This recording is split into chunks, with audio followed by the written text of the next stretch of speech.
더듬이. 네, 저희가 이제 아까 말씀드린 대로 조금 더 이제 본격적으로 인터넷 문화와 그리고 디지털 그리고 이제 좀 트라우마에 대해서 얘기를 할 건데 뭐 그 전에 이제 오펜 씨가 좀 준비한 게 있잖아요. 네, 제가 그래서 인터넷 문화 그리고 이거와 약간 연관해서 버니로저스 작업의 전반을 좀 살피기 좋은 개념이 있다고 생각을 해서 좀 조사를 해봤어요. 그 개념이 뭐냐면 자크라캉. 자크라캉의 이제 상상계, 상징계, 뭐 실제계입니다. 한 번쯤 약간 지나가다가 들어봤을 그죠. 법한 개념이죠. 그죠. 자크라캉에 대해서는 거울 단계라는 이름으로 굉장히 많이 들어봤거든요, 저는. 그렇죠. 라캉의 거울 단계. 락강은 이제 프로이트한테서 영향을 되게 많이 받았고, 그다음 구조주의자, 뭐 소시르라든지 이런 사람들한테 영향을 많이 받았는데, 락강의 이론이 되게 난해하기로 유명해서 이걸 약간 좀 잘 설명할 수 있을까? 네. 왜냐면은 인터넷에만 쳐봐도 락강의 이게 무엇을 뜻하는가에 대한 글이 되게 많아요. 그러니까 사실 명료하다면은 그런 글이 많이 없겠지만, 아무튼간에 되게 난해한 개념인데 이 이론 들으시고 되게 재밌으면은 스스로 한번 찾아보시고 아니면 책을 원서를 사서 읽어보시는 것도 되게 좋을 것 같아요. 뭐 난해하다고는 하는데. 그래서 첫 번째로 상상계에 대해서 한번 얘기를 해봅시다. 상상계가 뭐냐면은 아까 말씀하신 거울 단계 네. 말 그대로. 그러니까 프로이트에서 영향을 받았잖아요. 프로이트가 뭐냐 인간의 성장 단계에 따라서 뭐 학문기, 뭐 구강기, 뭐 그죠. 뭐라고 또 뭐가 있잖아요. 그런 네, 식으로. 네. 근데 그런 게 있는데 자카라칸도 비슷하게 그걸 나눈 게 이제 그런 상상계, 뭐 상징계 이런 건데 상상계는 거울 단계 말 그대로. 그러니까 아기가 갓난아기가 태어났을 때 갓난아기의 세상에는 엄마와 자신밖에 없잖아요. 그죠. 혹은 거울에 비친 자신의 모습. 그죠. 그래서 상상계에서 중요한 단어가 이 거울 단계와 동시에 동일시라는 개념이에요. 그러니까 엄마를 나와 동일시하는 거지. 그리고 또 거기서 나오는 게 오이디푸스 컴플렉스. 그러니까 오이디푸스 컴플렉스가 그거잖아요. 아들이 어머니를 사랑하는 거죠. 그죠. 그러니까, 아버지를 약간 적대시하고. 그죠. 근친상간적인 어떤 그런 사랑의 형식을 담고 있는 이 시기가 상상계인데 왜냐면 엄마를 나랑 동일시하고 그다음 자신의 관점에서 이상적으로 상상하거든요. 그죠. 그러니까 완전한 그 완벽한 이상형으로서의 그래서 되게 뭐라 그럴까 이 당시에는 이미지의 세계예요. 그죠. 이게 왜냐면 엄마는 나랑 다른 사람이야. 이 거울에 비치는 나는 그냥 뭐 내가 비친 나의 화상일 이미지일 뿐이야. 뿐이죠. 이미지일 뿐이야라는 걸 인지를 못하니까 아이들은. 그죠. 그래서 이 시기를 규정짓는 중요한 단어로 그것을 기만이라고 말하기도 해요. 그래서 대표적인 예시로 오이디푸스 컴플렉스도 있지만 나르시시즘을 많이 예시로 들긴 하죠. 그래서 이거를 뭐 굳이 뭐 인터넷과 연관 지으면 뭐 이따 연관 짓겠지만 동일시 뭐 이것이 사실 가장 중요한 핀트가 될 것 같아요. 나와 이제 그 타자 혹은 그 이미지에 대한 자신을 동일시시키는 건가요? 그죠. 자신의 그러니까 이게 뭐냐면은 세상을 자신의 관점에서 모든 걸 동일시해서 보는 거야. 이게 이런 게 나중에 이런 구조가 만약에 발전을 해서 컸는데도 계속 영향을 받으면 내가 나 스스로에 대한 평가를 내리는 게 아니라 타인이 나에 대해서 내리는 평가에 대해서 그것을 나와 동일시해서 아니죠. 그런 오히려 거예요? 반대예요. 자신의 생각으로 세상 모든 걸 평가하는 거. 그러니까 약간 어떤 망상에 좀 빠져있다고 해야 되나? 굳이 말하면 저 사람이 나한테 나의 뭐 안 좋은 점에 대해서 욕을 해도 내가 생각하는 방식으로 그냥 좋게 해석해 볼 수 있는 거야. 굳이 말하면 자신의 관점에서만. 근데 이것도 사실은 말이 안 되는 게 다음 얘기할 상징계 때문에 말이 안 되는 게 뭐냐면 상징계를 얘기하자면은 상징계는 이제 아버지가 등장해요. 아까 아기와 엄마 두 명만 존재한다 했잖아요. 그러니까 아기라는 애가 있고 소타자인 어머니만 있다 했을 때 여기서는 대타자, 그러니까 근본적인 타자인 아버지가 등장하는 거예요. 그러니까 여기서 아버지가 뜻하는 게 뭐냐면은 언어, 기표, 뭐 법칙, 규칙, 뭐 원칙, 뭐 이게 한마디로 사회적인 문화의 영역인 거죠. 그러니까 우리가 상상할 수 있잖아. 쉽게 말하면은 뭐냐면은 아기가 언어를 배움으로써 아까 말했던 것처럼 엄마란 사람이 엄마구나라는 거를 인식하게 되잖아요. 약간 배제할 수 있게 되는 그런 거네요. 자기 그죠. 영역이 점점 생기면서 나랑 다른 사람이구나. 근본적인 타자성을 경험하게 해주고 그다음에 중요한 게 뭐냐면 아까 제가 오이디푸스 컴플렉스 말했는데 네. 그것이 근본적으로 거세당하는 지점이에요. 이 지점이. 왜냐면은 아버지가 등장한다는 것은 어머니를 사랑할 수 없다는 거고 그다음 동시에 이 사회의 규칙 안에서 우리 인간으로서 가장 근본적으로 거세되어야 되고 금지되는 것. 아까 아버지가 금기에 대한 그쵸. 개념이 생기는 거고. 그죠. 상징계를 얘기할 때 저 금기를 얘기했잖아요. 금지. 그것을 했을 때 가장 먼저 거세당한 것이 이 오이디푸스 컴플렉스거든요. 그런 식으로 생각했을 때 이제 아이는 완전히 뭐랄까 이 기표의 세계, 언어의 세계로 들어오는 거죠. 그러니까 한마디로 성인이 돼가는 거예요. 그러니까 문명화 돼가는 거네요. 문명화 돼가는 거죠. 그죠. 그러니까 이성에 대해서 막 배워야 되고. 네. 그러니까 예를 들면 그런 거예요. 이런 상상계에 사는 사람들이 무슨 사람들이냐면은 약간 자폐증 있는 분들 계시잖아요. 네. 아니면 언어적인 습득이 불가능한 사람들. 네. 지적 능력이 안 되거나 뭐 여러 가지 뭐 장애들이 헬렌 켈러도 그랬었고 그런 사람들이 상상계 영역에 살고 있는 거야. 그죠. 헬렌 켈러도 처음에 그것들을 안 배웠을 때 엄청 난폭했었잖아요. 자기가 원하는 설리반 대로 하고. 그죠? 설리반 선생님을 만나지 않았을 때 거의 짐승과도 같았을 거예요. 맞아. 그 실제 위인전에 보면 처음에 그런 식으로 묘사가 돼 있어요. 네. 이 사람을 컨트롤할 수가 없어서 나중에 거쳐서 거의 마지막쯤에 이제 설리반 선생한테 맡겼더라고요. 근데 설리반 선생님도 결국에 그 헬렌 켈러를 이 상징계 영역으로 끌고 온 게 바로 이 언어잖아요. 그죠. 이 촉수화. 만지게 해서. 촉수화라는 걸 통해서 이제 언어 상징계 영역으로 진입시킨 거잖아요. 그죠. 그래서 인간이 약간 성장하는 단계. 아까 말했잖아요. 저희가 사춘기. 그거랑 오버랩 되는 게 한 인간이 물론 여기서 갓난아기에서 아기 뭐 이런 식으로 뭐 어린아이 정도로 얘기할 수 있겠지만 굳이 시간적으로 따지면은 근데 이걸 사춘기적으로 따졌을 때 사회에 편입되는 게 결국 상징계예요. 근데 이제 상징계에도 되게 재밌는 특징이 있는 게 뭐냐면은 상징계는 언제나 구멍이 있습니다. 왜냐면은 이 실제계가 존재하기 때문이에요.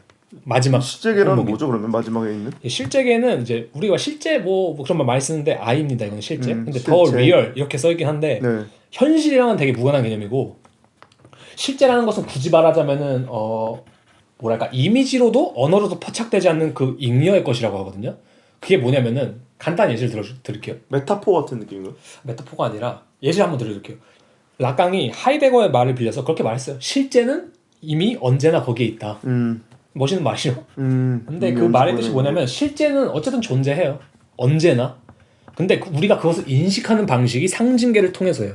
왜냐면은 우리가 사물을 인식하는 방식은 언제나 그 언어라든지 그죠. 개념화를 통해서잖아요. 그죠. 그러니까 우리가 뭐 당장 앞에 있는 이 볼펜을 인식하는 것도 이 볼펜의 기능부터 해서 우리가 볼펜에 대해 가지고 있는 모든 관념들이 다 포함되어 있는 거잖아요. 그죠. 볼펜은 뭐 글씨를 쓰는 도구고 뭐 대충 손에 뭐 잡기 쉽게 이렇게 디자인되어야 되고 근데 그런 것들을 통해서 우리 인식하는데 그래서 우리는 절대 볼펜의 실제를 인식할 수가 없는 거야. 그러니까 예를 들어드릴게요. 저희 바다가 있다고 생각해보세요. 바다를 실제계라고 생각해보고 근데 인간은 예수님도 아니고 인간은 절대 바다를 걸을 수 없잖아요. 그죠. 근데 인간이 바다를 걷는 방식은 다리를 놓잖아요. 그죠. 다리를 여러 개 놓고 있는 그 바다의 이미지를 생각해보세요. 인간은 거기를 통해서만 다닐 뿐이에요. 그렇기 때문에 그 상징계는 언제나 불완전해요. 왜냐면은 실제를 절대 포착할 수 없기 때문에.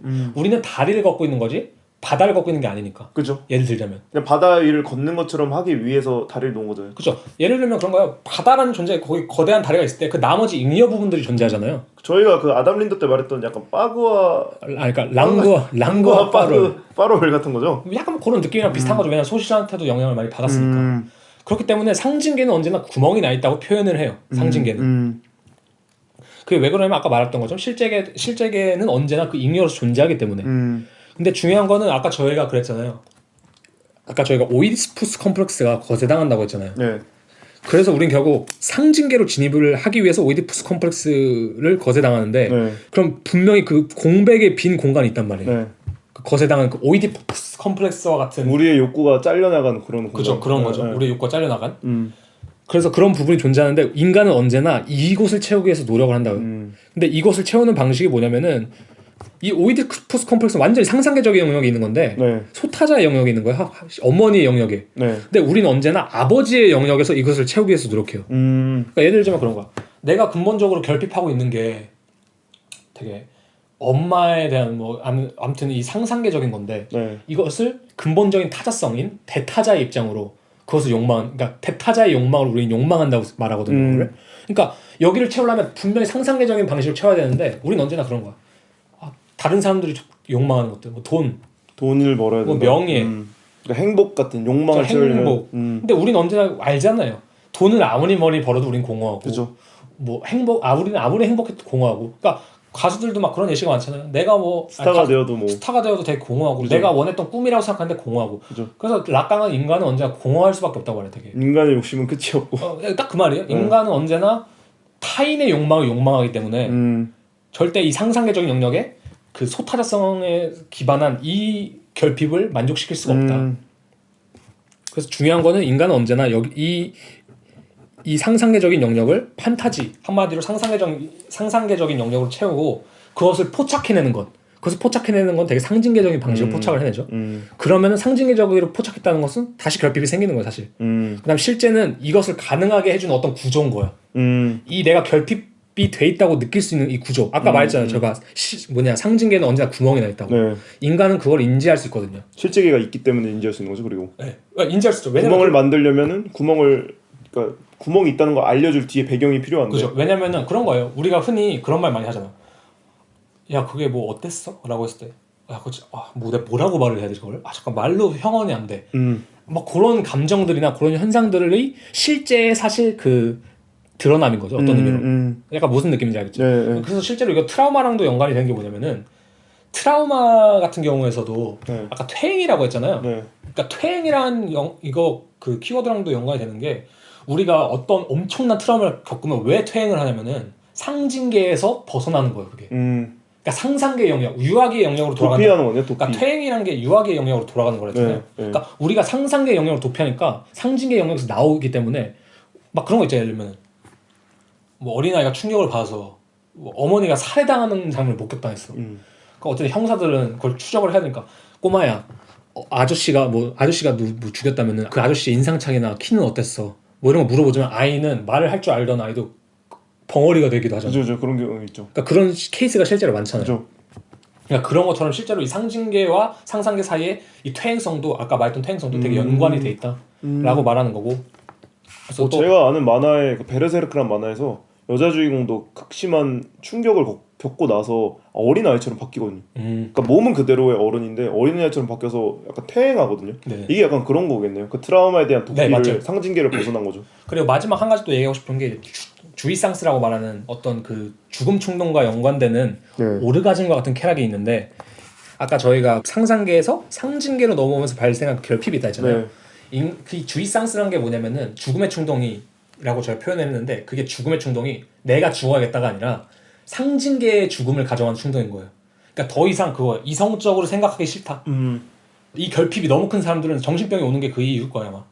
사람 정신병이 오고 언어 기능을 상실하고 이런 뭐 사회적인 기능을 상실하는 게 이 주이상스를 너무 원하기 때문에 이 결핍이 너무 크면은 주이상스적인 것 한마디로 상징계에서 벗어나 어떤 그 쾌락적인 것을 느끼고 싶기 때문에 그런 행동을 한다고 하거든요. 그다음 그것이 되게 욕망과도 같다고 하고 예를 들자면 그 간단한 예시로 그런 거예요. 원나잇 같은 걸 실제로 왜냐면 락강의 이론이 되게 성적인 것도 많이 포함하기 때문에 원나잇을 예시로 많이 드는데 원나잇이란 건 이 사회에서 금기된 상징계적으로 금기된 어떤 그런 타부시적으로 되는 거잖아요. 그죠.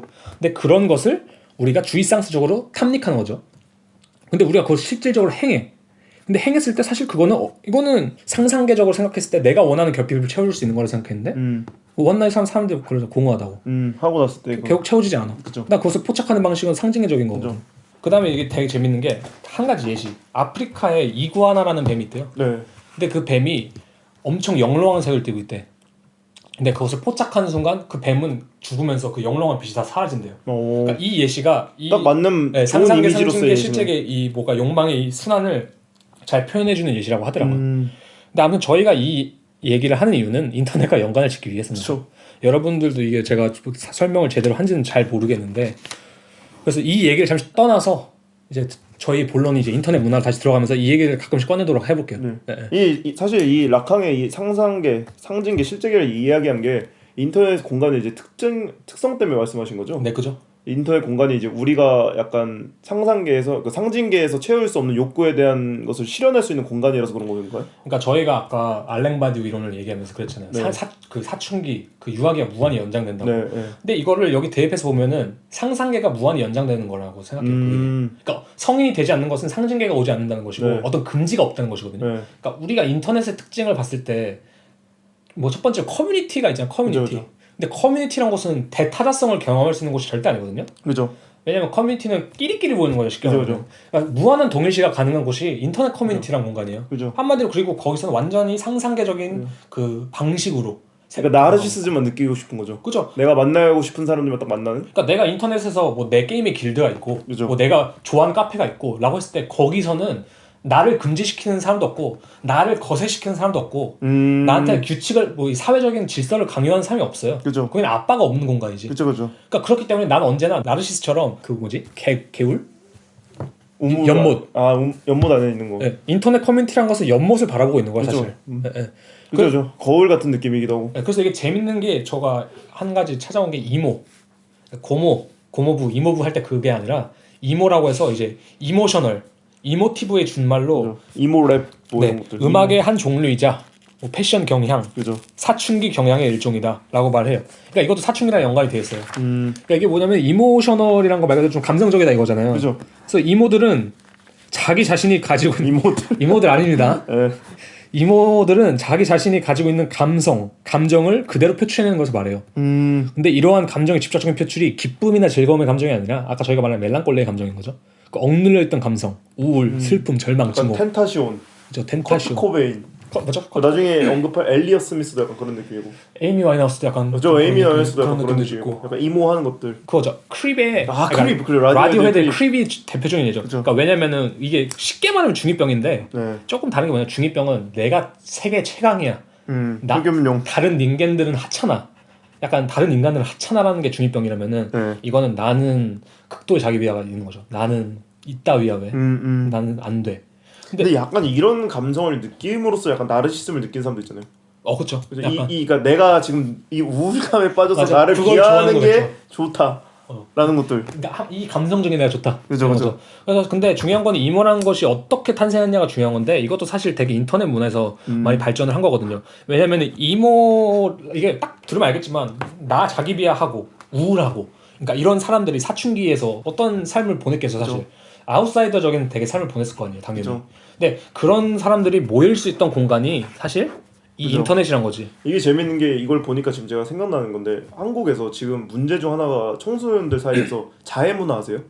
그런 게 있어요? 네, 자해 문화라 그래가지고 인스타그램으로 태그를 걸어요. 네. 뭐 그 태그가 해시태그 맞죠? 해시태그에다가 자해, 뭐 청소년 자해, 칼로 긋기. 이게 결국에는 그 이모 힙합이라든가 약간 이모 문화에서 나온 경향이거든요. 우울증을 가진 친구들이 실제로 자신의 몸에 면도칼로 자해한 사진들을 올려요. 그리고 이제 그 사진 해시태그에 공감할 수 있는 친구들끼리 서로 좋아요를 눌러줌으로써 네네네.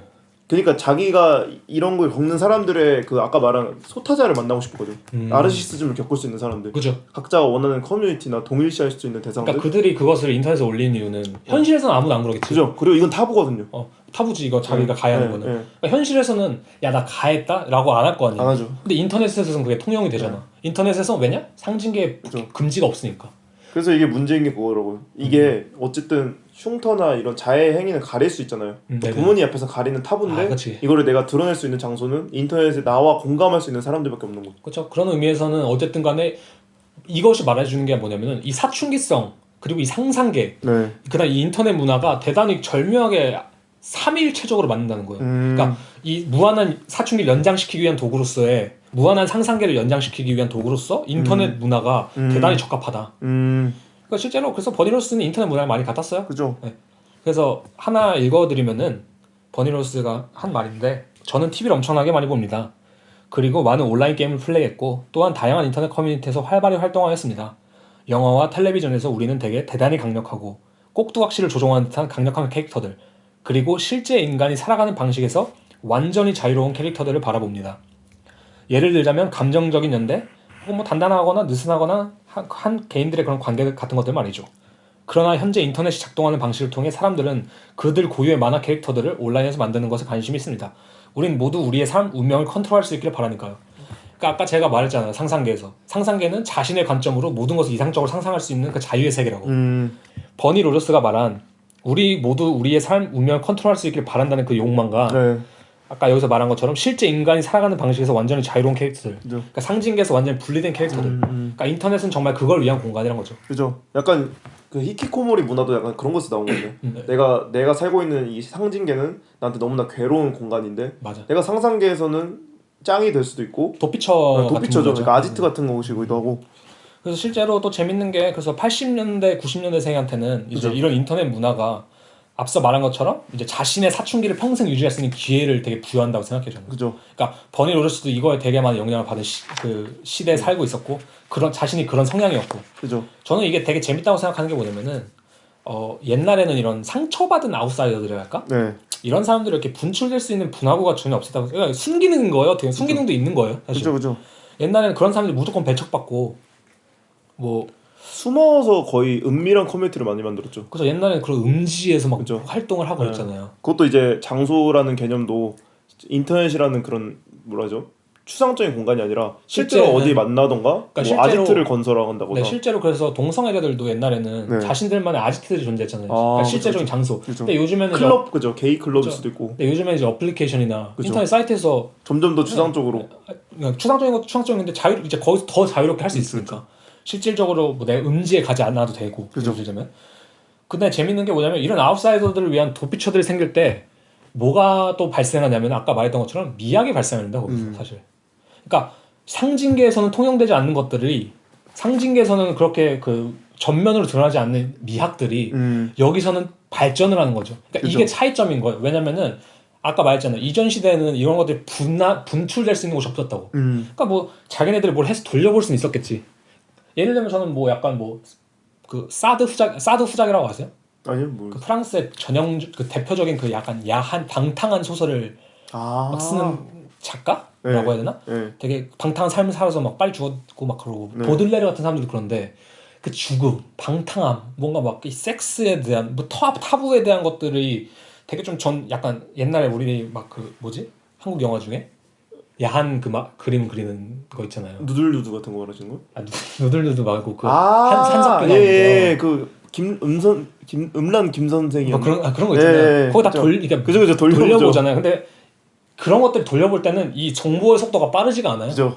우리 어릴 때 중학교 때나 고등학교 때 이제 야한 만화책 돌려보는 것도 근데 이것이 그런 개인들이 한 인터넷에서 능동적으로 그 창작물을 쏟아낼 때 그죠. 자신의 감성들을 쏟아낸 어떤 시각적 프로덕트들을 만들어낼 때 그죠. 거기서는 되게 특이한 미학들이 발생하거든요. 그죠. 그리고 그것은 락강 시대에도 없었던 락강도 아마 이걸 인터넷에 보면 다른 얘기를 할 것 같아요. 제가 그죠. 볼 때는. 예. 그 시대에 없었던 되게 트라우마된 그러니까 상처받은 아웃사이더들이 만들어낸 그런 개성 넘치는 그죠. 그런 그 뭐랄까 미학들이 탄생하거든요. 그죠. 그다음 버니로스가 사용하는 미학이 딱 약간 그 이런 미학이죠. 쪽에 약간 마이너하면서도 네, 이모, 뭐 네. 고스족들, 그죠. 뭐 긱, 널드, 그죠. 뭐 여러 막 약간 뭐 아니면 또 되게 타부시되는 경향을 뭐 디뎁 같은 다루는 것들. 디뎁 같은 것들의 미학 이런 것들을 되게 다루거든요. 그죠. 인터넷이란 게 이제 더 이상 아무한테도 낯설지 않잖아요. 그죠. 이제는 나이가 드신 분들도 다 인터넷을 할 줄 알고 뭐 유튜브를 보시기도 하고 그런데 버니로스는 이런 미학을 최전선으로 좀 끌고 온 작가죠. 사실 처음으로 좀 제대로 또 많이 끌고 온 작가고. 네. 이런 미학을 끌고 올 수 있는 게 사실 인터넷이니까 또 끌어올 수 있는 것 같아요. 네. 어쨌든 아지트의 개념이긴 하지만 그만큼 접근 가능성이 생겼잖아요. 저희가 언제든 그곳에 이렇게 들어가서 볼 수 있고 침투할 수 있고. 그러니까 실제로 저희가 뭐 좀 트위터 혹은 뭐 밈 이런 용어들도 사실은 굳이 말하자면 이런 음지 문화였거든요. 인터넷에서. 그죠. 다 퍼진 거죠, 그죠. 옛날에 인터넷을 많이 한다. 옛날에 컴퓨터를 많이 한다라는 거는 저희 세대 때도 그게 좋은 건 아니었어 사실. 그죠. 약간 그 초기 이미지가 안 좋았죠. 뭐 음습하다. 음습하다 뭐 사회 얘뭐 그냥 친구가 없다 뭐 이런 그죠. 식이잖아. 그죠. 인터넷에서 친구 있다. 뭐 방구석 옆보다 그죠. 뭐 이런 식으로 말하는 것처럼. 근데 요즘에 그것이 좀 더 자유로워졌기 때문에 더 나오는 거지. 그죠. 요새는 그냥 당연시되는 느낌이죠. 커뮤니티 같은 네네. 것도. 그리고 실제로 그래서 그러니까 버니로스도 그 트위터 같은 데다가 이제 막 자기 시를 쓰고 그랬잖아요. 그런 것처럼 나 사실 많잖아요. 요즘 뭐 네이버 블로그 뭐 아니면 옛날 싸이월드 가면 그 버니로스 한국의 버니로스들이 많아요. 그죠. 그 감성 글귀들 있잖아요. 그죠, 그죠. 그 장근 땡씨 연예인들도 네, 연예인도 그죠. 그런 걸로 한때 유행을 했었고. 그죠. 아무튼 그랬기 때문에 인터넷 문화라는 것이 자신의 감성을 표출하기 되게 좋은 곳이고 자신의 무한한 사춘기를 연장하기 되게 좋은 것이다. 왜냐면은 옛날 같은 경우는 야 너 이제 그만 애처럼 굴고 애가 혼자서 우울하고 있거나 뭐 이러면은 이제 너 성인이니까 뭐 해라라는 게 가능했으면 이제는 그렇지 않잖아요. 이제는 굳이 그러지 않고 그냥 인터넷에 접속해서 자기와 맞는 사람끼리 모여서 놀죠. 그게 완전 거울 단계에 있는 그 상징, 내가 왜 상상계. 굳이 상징계를 마주해서 고통을 받아야 돼? 이러면서 그죠. 네네. 그래서 버니로스의 잠시 예를 들기 시작하면은 이제 뭐 네오펫, 그죠. 라이브 저널, 뭐 페이스북, 트위터 이런 걸 들 수 있죠. 네오펫이 정확히 뭐죠? 네오펫이 이제 버니루스가 자기 작업의 처음 모티브가 됐다는 게임인데 이게 그냥 예를 들면 약간 애완동물 같은 걸 자신의 애완동물을 키우는 게임이에요. 네네. 근데 그 애완동물이 살고 있는 거주 공간도 잘 꾸밀 수 있고 그 안에 이제 희귀한 레어 아이템부터 시작해서 뭐 여러 가지 아이템들이 있고 버니루스가 여기서 이제 처음 했던 게 자기가 여기 안에서 이 공간 내에서 갤러리를 만들었대요. 근데 그때도 자기의 이제 취향대로 다른 사람들은 이제 화려하게 꾸몄지만 자기는 그 당시 이제 흑백 그리고 이제 보라색을 이용해서 이제 꾸몄었는데 그 자신의 갤러리를 좋아하는 사람들이 찾아오고 네네. 그 사람들이 이제 커뮤니티를 형성하면서 자기가 처음으로서 작가가 되었다는 그 기쁨을 느낀 게 이제 이 네오펫의 게임에서의 출발점이라고 하더라고요. 특이했네요 확실히. 네. 그래서 이제 이 네오펫이 나중에 이제 발전하면서 저희가 뭐 서술할 작업들이 나오지만 네. 뭐 이런 네오펫의 그 감성에서 나온 작업들 있잖아요. 그리고 실제로 버니 로저스 웹사이트를 들어가면 되게 특이하잖아요. 그죠? 약간 디웹 같은 느낌이죠. 그 디벡 같은 느낌이고 그 당시의 미학이 다 총망라되어 있는 느낌? 이 웹사이트를 아시는 분들 계실 것 같은데 부루마의 드래곤볼. 네, 그쵸. 딱 그 감성이. 맞아. 딱 그 감성. 그리고 이게 그 작업처럼 자신이 약간 웹사이트 만든 게 있는데 거기서 재밌다고 느끼는 게 제가 이제 27 클럽이란 아 그거 진짜 되게 흥미로웠어. 27 클럽 뭔지 아시죠? 네. 그 천재들은 27살에 요절한다. 죽는다, 요절한다. 뭐 커트 코베인이라든지 그죠. 뭐 에이미 와인하우스, 지미 앤드릭스도 있고, 엘비스 프레슬리도 아마 뭐 재밌는 게 자기가 27살이 되는 날 카운트다운을 완전 시켜놨더라고요. 나르시스트예요. 그러니까 이게 뭐냐면은 이게 완전한 동일하잖아. 그죠. 네. 나도 27 클럽이다라고 동일시했기 때문에 발생할 수 있는 완전 일이고. 나르시스트 동일화의 개념의 상상의 장에서 열린. 그래서 지금은 이제 27살이 넘어서 그 카운트다운이 안 흘러가는데 0000 이렇게 나오는데 자기가 그거 해놨더라고요. 그래서 진짜 나르시스트. 그리고 또 이제 MTV의 클론 하이라는 애니메이션을 그죠. 차용했잖아요. 그죠. 그거에 대해서 좀 설명해주면 좋을 것 같아요. 그러니까 이제 인터넷 문화뿐만이 아니라 당연히 이제 버니로스가 태어난 미국의 이제 대중문화를 빼먹을 수가 없는데 네. 버니로스 이제 작업에서 계속 차용되는 비슷한 이미지의 캐릭터들이 있어요. 그 중에 이제 아까 방금 오펜 씨가 말한 MTV의 이제 클로나이에 나오는 캐릭터인데 네. 이게 어떤 내용이냐면 대충 그 세계 역대 위인들 있잖아요. 네. 뭐 간디, 링컨, 맞아. 잔다르크. 심지어 예수 부처도 나와요. 석가모니 맞아. 나오는데 이 사람들의 이제 DNA를 채취해서 약간 진짜 클론을 만든 거예요. 환생시킨 거죠. 네, 환생시킨 건데 이 클론들을 교육할 특수 고등학교가 생겨서 그 고등학교에서 이제 벌어지는 약간 10대 청춘물이에요.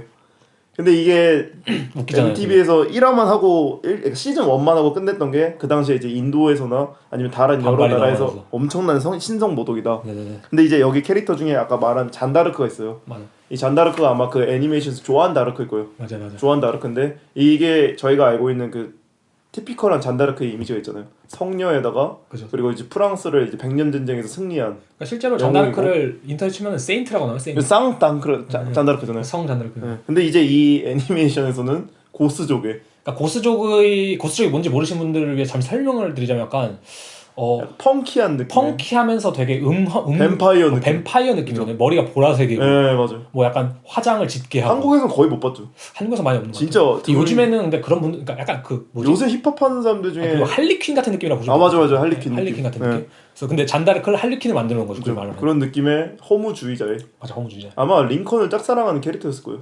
그죠. 그러니까 이게 뭐 제가 이거를 락강식으로 다시 설명하자면은 첫 번째 이거 갖다 썼잖아요, 얘가. 네. 잔다르크란 걸. 거기서 첫 번째 상상계적인 게 있는데 이 애니메이션 자체라든지 네. 그 버니로스가 이 이미지를 차용하는 이유가 뭐냐면은 제가 말했죠. 상징계에 대한 구멍이 있다고. 네. 상징계는 언제 구멍이 있다고. 그러니까 네. 우리가 잔다르크를 성녀로 정의할 때 이 사람들은 그게 불편한 거야. 그러니까 이거 그죠. 그러니까 이 이미지로는 자신이 결핍되어 있는 뭔가가 채워지지 않는 거야. 그러니까 그걸 다스딩이라고 하거든요. 네. 어떤 어떤 오브제아라고도 하고. 네. 근데 그것이 채워지진 않는 건데 이것을 자신이 원하는 상상력으로 변환시키면서 네. 그러니까 이거 옛날엔 그게 불가능했어요. 말 그대로 이거 지금도 이건 불가능했잖아요. 네. 이게 시즌 1이 하고 끝났으니까 신성 모독이다. 그죠. 상징계적인 영역에서 타부시되는 겁니까? 만약에 이게 MTV가 아니라 인터넷에서 그냥 연재하는 만화나 애니메이션이었다면 좀 달라졌겠죠, 그죠? 근데 아무튼 그거에 대한 어떤 개념을 캐치한 거죠, 버니로스는. 그래서 그것을 잔다르크를 자신과 동일시하는 그 거울적인 그런 영역과 함께 이 상징계의 구멍이라는 지점을 캐치한 것 같아요, 확실히. 그죠. 그러니까 이것은 실제에 대한 무엇인가를 말할 수 있겠다. 여기서 한 가지 더 개념을 소개하고 싶은 게 뭐냐면은 승화라는 개념이에요. 승화. 그러니까 승화가 뭐냐면은 그러니까 약간과 이제 약간의 이론과 예술 미학, 약간 미학을 같이 섞을 때 약간 이런 얘기가 나오는데 승화라는 것은 일상적인 오브젝트들을 그러니까 일상적인 오브젝트에는 그 소실의 언어학에서 기표가 있고 기이가 이렇게 붙어 있잖아요. 기호라고 하나? 기호가 있잖아요. 근데 그 기호나 기이 자체를 지워버리고 그죠.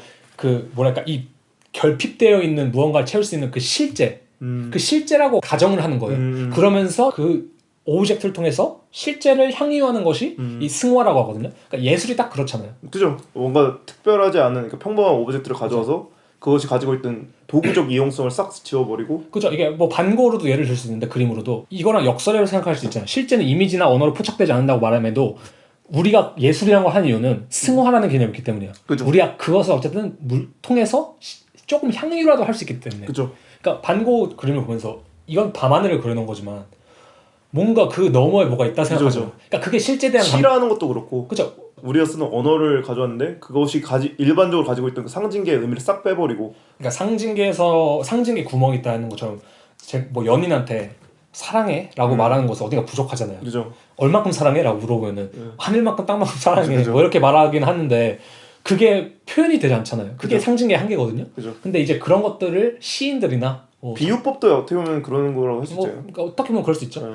너는 뭐 나 사랑해 이랬는데 너는 나한테 있어서 떡볶이에 떡 같은 존재. 그쵸, 약간. 그런 식으로 표현할 수도 있는 거고. 네. 그러면 이제 상대방은 감동. 내가 그렇게 소중하고 중요한 존재로구나 이러면서. 그래서 내가 그런 네. 그런 것처럼 승화라는 개념이 있는데 그래서 잔다르크를 사용하거나 그죠. 어떤 일상의 오브젝트를 버니로스가 많이 사용하잖아요. 그런 것들이 승화의 개념으로 바라보면 좋을 것 같아요. 약간 이런 게 자기와 그 자신의 그러니까 자신이 좋아하는 캐릭터들에 대한 자기를 동일시하면서 나르시시즘 아까 느낀다 그랬잖아요. 네. 그런가 동시에 약간 이 캐릭터들이 그 MTV의 클로나이에서가 아니라 버니로스의 작업에 있을 때 느껴지는 뭔가 다른 이면을 보여주는 것 같은 느낌이 약간 승화 작용이라고 할 수 있나요? 네, 그죠.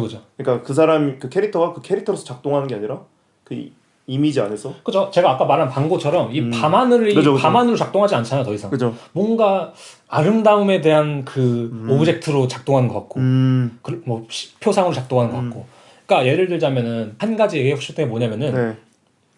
그렇게 말해주죠. 옛날에도 뭐 그럼 승화는 가능했던 거 아니냐.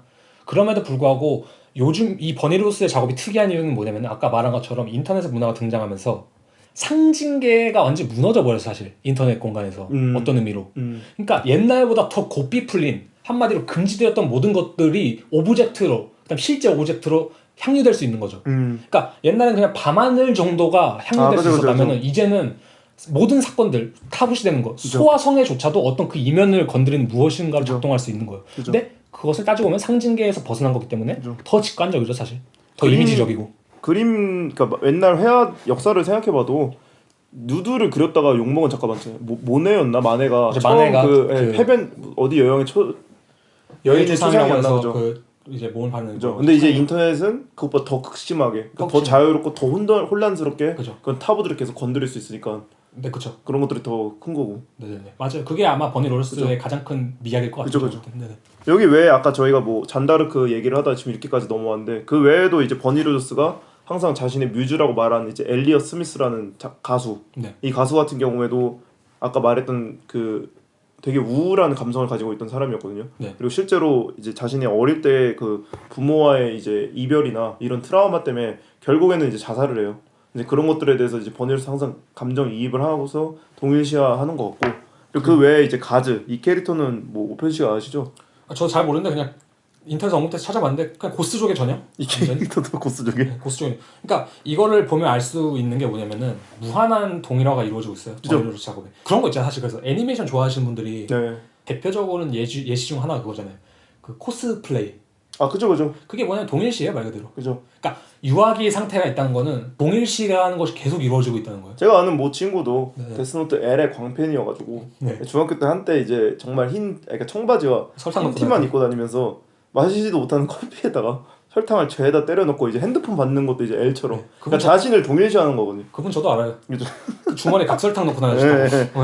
그러니까 이런 식으로 이제 버니로스 작업에 저희가 지금 대표적인 세 표상을 얘기했지만 그 외에 이제 다른 게 또 많잖아요. 뭐 대걸레도 나오고 리본도 맞아요. 저는 그렇게 보고. 그러니까 버니로스는 거의 모든 것을 자신을 대입해요. 그죠. 아니면 그 아바타화 시키는 느낌. 자신을 대입하거나 아니면 두 가지 다른 사람을 동일시하거나. 그죠. 예를 들자면.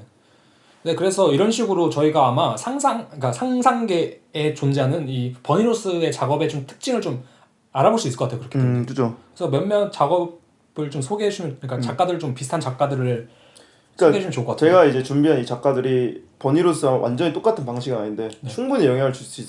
그러니까 버니로스한테 영향을 줬다고 생각하는 게 이제 첫 번째가 프란시스 파키비아죠. 피카비아. 아 피카비아입니까? 네. 아 씨 매번. 굴레 빠지셨네. 네, 프란시스 피카비아인데 이제 이 작가 같은 경우에는 저희가 아담 린더 전에 그러니까 야나오 올릴 때 한번 살짝 언급을 하고 심지어 사진도 올렸을 거예요. 네네 맞아요. 이제 중첩 이미지로 유명한 작가인데 이제 이 작가가 하나의 원근법을 무시하고 한 대상을 그리고 그 대상 위에 이제 다른 관점이나 혹은 이제 다른 시점에서 그린 대상을 또 하나 그린단 말이에요. 네네. 이런 식으로 여러 가지 약간 정체성이 이제 계속 중첩이 돼요. 과거에 우리가 알고 있던 이미지는 하나의 이미지만 보여주는 상태에서 뭐 예술을 그린다거나 하나의 그 성경에 나오는 씬을 그린다거나 아니면 어떤 대상을 그린다거나 아니면 추상적인 무언가를 그린다거나 이런 식으로 하나의 이미지가 하나의 정체성이나 대상으로 확 인지가 됐었는데 네. 이 피카비아 그림에서는 이 여러 가지 정체성들이 이제 중첩이 되면서 이제 다중 회화의 시작이라고 하더라고요. 그러니까 약간 이제 뭐랄까 다중인격 같은 느낌으로. 다중인격 같은 경우. 그리고 이제 한 인간이 하나의 모습만 가지고 있는 게 아니잖아요. 그렇죠. 이걸 이 그림을 가지고 약간 데카르트랑도 대립을 할 수 있다고 하더라고요. 약간 심리적인 그림이네요. 어떻게 보면. 엄청 심리 회화, 그죠. 정신 분석 회화. 그럴 수도 있죠. 약간. 예. 한 사람이 하나의 인격만 가지고 있다고 볼 수 없거든요. 그죠. 내가 오늘 짜장면을 좋아하는데 내일은 짬뽕이 먹고 싶어. 이것도 미세한 인격 차이일 수 있단 말이에요. 뭐 그렇죠. 뭐 그렇게. 예. 그리고 이제 또 유명한 작가가 비싼 작가 이제 신디 셔먼. 네, 신디 이분 셔먼. 이제 다들 아실 거예요 아마. 신이 꽤 유명하죠. 네. 이제 대상 사진으로 굉장히 유명해서 자신을 이제 대상화하는 작가로 유명한데 이 사람이 이제 했던 작업이 뭐라 하죠? 씬 스틸 작업이라고 해야 되나요? 그러니까 영화에서 네. 있었던 사건들에 대해서 재현을 해서 맞아요. 자기가 거기 안에 약간 대상화된 모델로서 찍히거든요. 이것도 다 되게 비슷한 게 뭐냐면 그리고 코스플레이잖아 사실. 그죠. 이것이 약간 코스플레이 시초일 수도 있고. 근데 이제 신디 셔먼이 원했던 건 코스플레이. 예, 맥락은 아닌 것 같아요. 예, 맥락은 아니고 동일시의 맥락은 비슷한 아니고. 맥락인데 자기 자신을 오브젝트화 시키면서 이제 관객들이 그 사진을 봤을 때 그 원래 알고 있던 이미지에 있던 주인공과 신디 셔먼이라는 오브젝트로 쓰이는 이미지가 충돌했을 때 그 뒤에 이면을 보기 위한 것이라고 생각하거든요. 그 저는 그런 맥락도 좀 있다 생각해요. 신디 셔먼 작업에 뭐냐면은 네. 한 인물로 고정되어 있다면은 네. 그것이 그것일 수밖에 없다고 생각이 들잖아. 그러니까 영화적으로 그죠. 그러니까 제가 최근 아니고 몇 년 뭐 1년 작년인가 재작년인가 봤던 영상 중에 되게 감명 깊었던 것 중 하나가 여성 배우들이 햄릿의 대사를 하나씩 해보는 그런 오. 여성 잡지 햄릿은 남자 캐릭터죠 원래. 네. 네. 그러니까 이게 약간 이제 페미니즘 운동이랑 약간 연관이 된 건데 음. 뭐냐면은 뭐 여성도 이제 그런 주연을 맡고 중요한 역할을 맡고 있어 왜 햄릿이 꼭 남자여야만 되냐. 네. 그래서 햄릿의 대사를 하는 거였는데 그러니까 그런 작용인 것 같아요. 햄릿이 남자일 때는 햄릿이 남자여야 될 것 같은데 여성이 하는 순간 햄릿은 누구나 될 수 있구나라는 생각이 드는 거지. 그러니까 계속 우리가 중첩을 안 해보고 시도를 안 해봐서 그렇지. 그러니까 얘가 하는 거는 쉽게 말하면 신디 셔먼이 하는 거는 어떤 그러니까 고정되어 있는 대상화를 풀어버릴 때 그죠. 그것이 무엇이든 될 수 있다라는 걸 좀 보여준 것 같아요. 그래서 실제 모든 작업들이 타이틀이 무제예요. 그쵸. 언타이틀. 그러니까 뭐 익명 같은 느낌이랄까. 그죠. 신디 셔먼이 작업에서 이런 이야기가 항상 많이 나왔어요. 당신 페미니즘 작가 아니냐. 근데 신디 셔먼은 사실 그것도 거부한 사람이거든요. 그죠. 나는 어느 사조에나 어느 계파에 속하고 싶은 사람이 아니다. 개보에 속하고 나는 그냥 이 씬을 보여줄 뿐이다. 그러니까 이 장면들, 네. 그러니까 이런 점이 자신을 약간 대상화시키고 그래서 이제 객관성을 좀 드러내려고 하는 걸 수도 있고. 그죠. 저희가 이제 동일화, 이 코스플레이 같은 개념들을 얘기하면서 또 인터넷 문화와 같이 그걸 혼합할 때 절대 빠질 수 없는 개념이 아바타잖아요. 네, 그렇죠. 아바타라는 게 정확히 뭘까요? 약간? 그러니까 아바타라는 것은 어원은 약간 원래 힌두교에서 처음 나온 거예요. 이게 왜? 아바타 어떻게 읽는지 저도 잘 모르겠는데 이게 어떻게 말 약간 재현이에요. 현현. 어떤 현현, 특정 대상 현현인데 아바타라는 건 사실 우리가 게임을 플레이할 때 나를 나를 비춰주는 대상이거든요. 나의 캐릭터. 우리가 그것을 보면서 나라고 이제 몰입을 하기 시작한단 말이에요. 그죠. 그리고 제가 이제 본 이제 학자 한 명 있는데 이제 미하이 칙센트 미하이라고 그 벨기에 출신의 이제 심리학자인데 이름이 이 사람이 특이하네. 되게 특이한 이름이 미아이 칙센트 미아이? 네. 벨기에인지 아니면 조금 더 마이너한 어떤 나라였는데 이름이 러시아 근방일 것 그쪽 같은데. 그들 약간 왜냐면은 구소련 미아의 바흐친 이런 애들이랑 좀 이름 비슷하고. 이 사람이 이제 내세웠던 이론 중에 하나가 이제 플로우 이론이에요. 플로우 이론. 네. 플로우 이론이라는 게 뭐냐면 래퍼는 아니죠? 아니죠. 네. 아, 알겠습니다. 네. 교양을 추구하는 덤덤이 방송입니다. 네. 아무튼 이제 플로우 이론이라는 게 어떤 예를 들면은 오펜 씨가 농구를 하셨었잖아요. 네. 농구를 할 때 농구에 초집중을 한 상태가 되면은 내가 어떤 동작을 취하고 있는지를 인식하는 순간 인식하지 않는 순간이 오거든요. 그죠. 그러니까 공과 내 자체가 그냥 혼연일체돼서 나의 목적은 골을 넣는 거나 나의 목적은 패스를 하는 거거나. 그죠. 예를 들면은 슈팅하는 법을 배울 때 네. 뭐 팔꿈치를 이렇게 하고 손을 이렇게 하고 뭐 피면서 그걸 안 뭐 하죠, 그죠? 손목 스냅을 하면서 사용한다라는 그게 들어가 있지만 그게 이론이죠. 내가 골을 넣고 농구 게임을 할 때는 그런 걸 중요한 게 아니라 그냥 이렇게 하는 거잖아요. 그죠. 그래서 여기서 말하는 게 이제 플로우 이론이 우리가 하나의 목적성을 가졌을 때 내가 가지고 있는 나의 몸 혹은 나의 정신과 자아나 내가 생각하려고 이용하려고 하는 이 대상이 혼연일체 됐을 때 그때 이제 플로우 이론이 발생을 하면서 그냥 하나가 된다고 하거든요. 네네. 게임에서는 재밌는 게 뭐 예를 들면은 나와 아바타 하나가 됐을 때 아바타로 내가 무슨 게임을 하다가 미션을 깨요. 그럼 아바타의 이름을 얘기하면서 아바타 이름 예를 들면 미하일이라고 하면 미하일이 해냈어라고 하지 않거든요. 그죠. 나 해냈어. 아씨 나 깼어. 그죠. 타자가 아니죠. 네, 타자가 아니라 동일시되는 같은 초자아란 말이에요. 그죠. 나의 자아의 확장.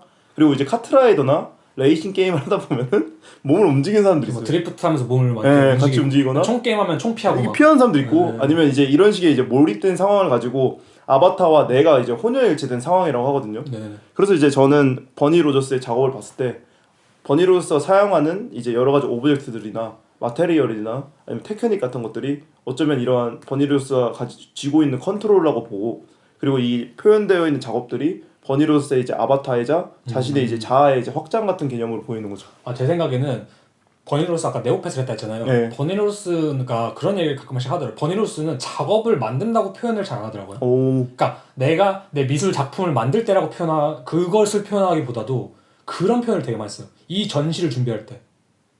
그러니까 그게 뭐냐면 조금 뉘앙스 다르네요. 그러니까 이 네오패시 하나의 공간을 만드는 거였잖아요. 예. 그러니까 그런 거 봤을 때 제 생각에 버니로스의 좀 주되는 관심 중 하나는 하나의 오브젝트들을 만든다기보다는 그 공간을 만드는 데 되게 중요하죠. 그죠. 그러니까 버니로저스에게 아바타는 이 공간일 것 같아요, 확실히. 그러니까 전시 하나하나가 그죠. 자신의 아바타 역할을 좀 하는 것 같아요. 지금까지 버니 로저스 작업을 저희가 보면서 물론 그 안에 거의 오브젝트들도 오브젝트가 있긴 했지만 그러니까 대부분은 씬을 보여줬잖아요. 그러니까 장면들. 그지. 근데 장면은 우리가 게임을 하면서 마주치는 것들이잖아요. 네. 그러니까 조금 더 직접적으로.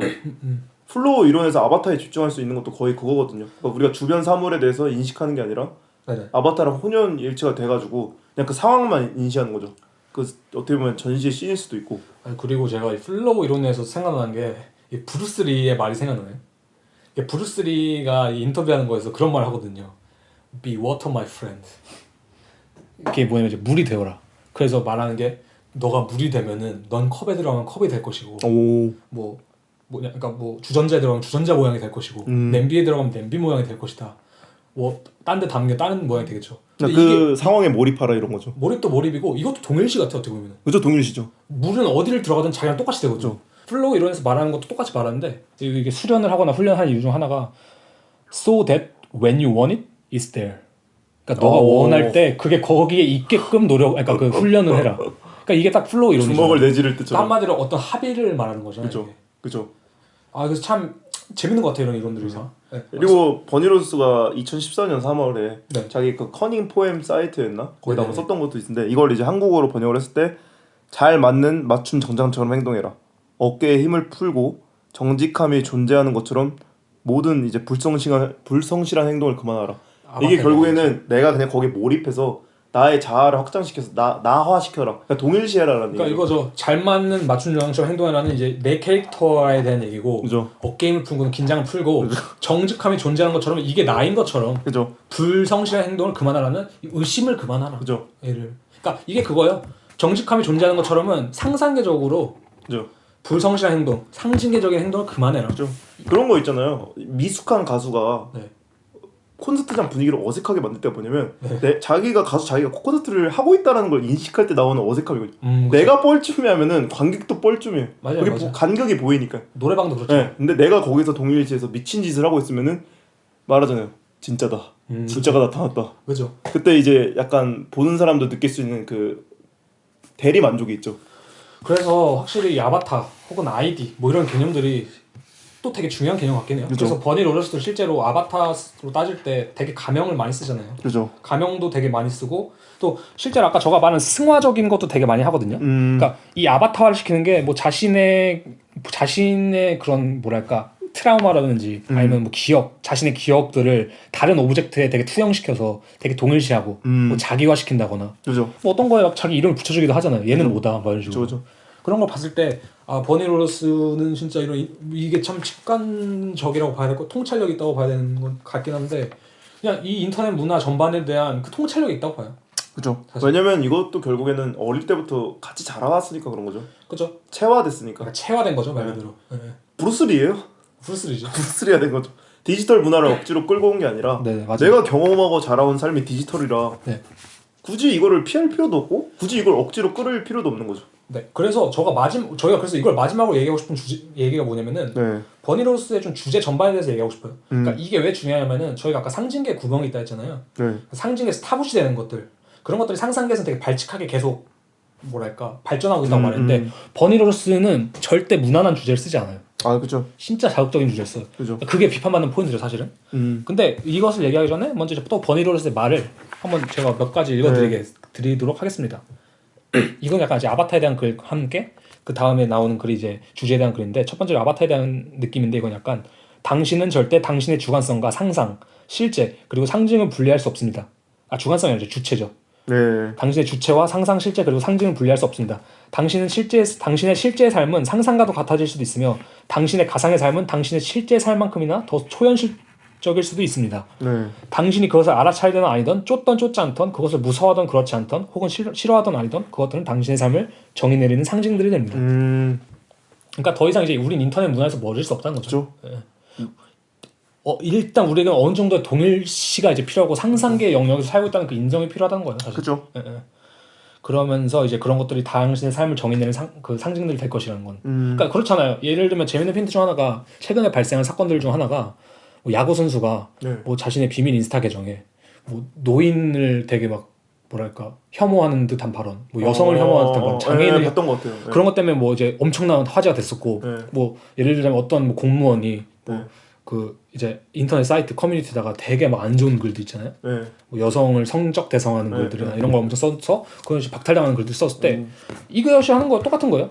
그죠. 이게 인터넷의 삶이 더 이상 가상의 삶이 아니에요. 넘어오잖아요 점점. 네, 넘어오죠. 상상기나. 괜히 악플 전담 변호사도 있을 그러니까 뿐이 아니고. 이제 우리가 게임에서 어떤 행동을 하는 것이나 인터넷 커뮤니티에서 내 아바타로 어떤 행동을 한다는 것은 그죠. 더 이상 그 아바타의 문제가 아니라 나의 메모장 문제라는 킨다고 거예요. 하잖아요. 메모장. 그렇죠. 고소 준비. 그렇죠. 뭐 판사님 저는 웃지 않았습니다. 그런 거 있잖아요. 이거는 그냥 과학 기술만 생각했을 때도 뭐 간단하게 내비게이션만 봐도 우리가 그 내비게이션이라는 가상의 그 아바타라고 볼 수 있죠. 그 자동차의 아바타. 네. 그 표식을 따라갔을 때 어디 엉뚱한 데 가는 게 아니라 진짜 그게 우리가 원하던 목적지에 도착하게 만들어 버리잖아요. 저도 갑자기 생각나는 재밌는 에피소드가 있는데 제가 네. 옛날에 게임을 좋아했거든요. 저도. 네. 근데 게임을 했었는데 그 어떤 일이 있었냐면은 그 길드원이 있었어. 길드가 있었는데 길드원 한 명이 다른 길드원한테 죽은 거예요. 이거 사냥을 하다가. 네.